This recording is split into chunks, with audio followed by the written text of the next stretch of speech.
Welcome once again to the Media Shrine. This is where all your media madness are solved. My name is Easy Cheesy and I'm going to be your media herbalist. All right, in today's edition, we're going to be talking about record label deal for artists and songwriters, any form of record label deal. All right, today, we'll be talking about how a record deal works and how a record label works. All right, I've heard a couple of upcoming artists say, I don't want to sign a bad deal, good deal. The truth is this, let's be fair with it. In all fairness, there is nothing like a bad deal. All right? A bad deal to you might be a good deal for somebody else. It's just like when you buy an equipment and you want to resell. Some people will say, I can't sell this piece for 100 naira. All of person say, just give me the 100 naira, please, I need it. Somebody else needs the 100 naira, but you cannot sell for 100 naira. So you hold on to your product and say that the deal the person is giving you no good. But somebody actually needs the 100 naira. Maybe probably somebody was there that he needs that 100 naira to survive. And he sells for 100 naira. And that becomes an answer prayer to the person. So it's actually not a bad deal. It all depends on how you see it. And secondly, an upcoming artist that signed a new deal, they are always happy. At what point do they start feeling that the contract they sign is a bad one? It is only when they have gone up the ladder, maybe when their name has been heard or when they are actually at the top of their game. That's when you start hearing them say, this is a bad deal, I signed a bad deal. There are some factors that actually affect what deal you get and how much you get. So number one is, what is your value? That's before the contract. What is your value? What do you have to offer?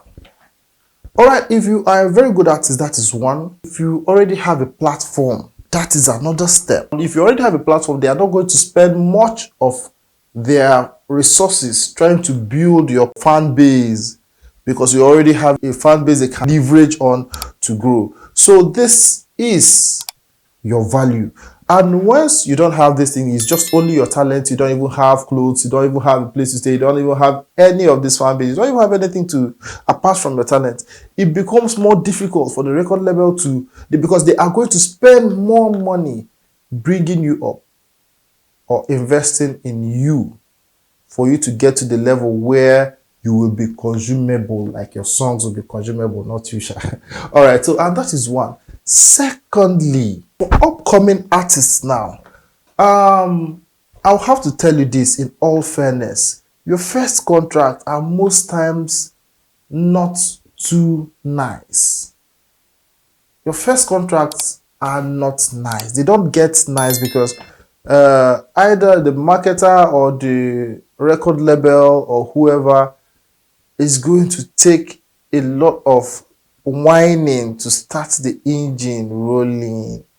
All right, they're going to do a lot of investment. So don't expect much from the first deal.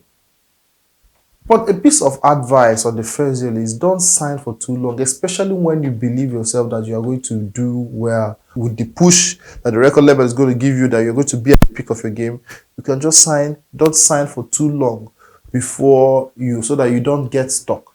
But meanwhile, these record labels, when they've discovered that you have talent, they might want to take a longer time of your life so that when they do all the investment, they will be able to reap and make profit.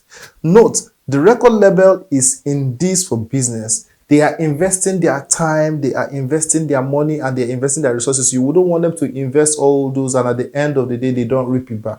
And then you, the artist, will be the person reaping all the fruits of their labor, their hard work.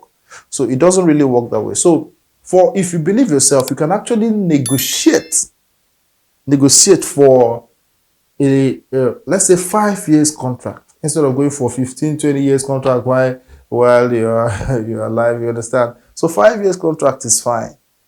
All right, so it's a good deal for you, and then you put in your best while at the record label house or the record label, while still in the deal, try and still make yourself relevant and valuable. Don't get on the bad side of your bosses. This is where your problem starts. So just be nice, be good, and deliver promptly.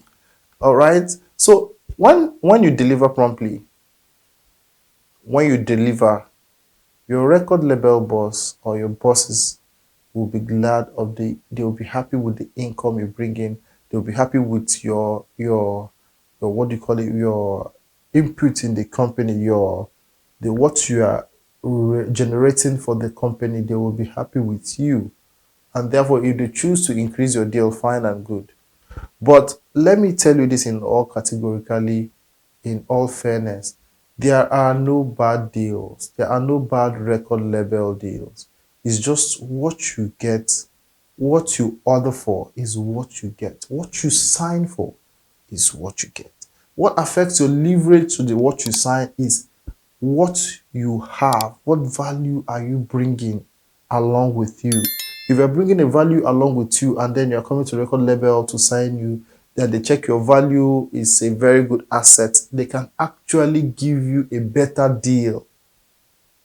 All right. But if all you have is your talent and you are hoping that the record label does everything for you, you should not expect them to give you a lot of royalty from the outcome or from the proceeds of your work. All right. Note, they are investing their money and time, which you don't have, but they have the platform, their money, and their time to invest. And when they invest it, you will enjoy it. You will enjoy the fame, but don't try to read them and say it is a bad deal.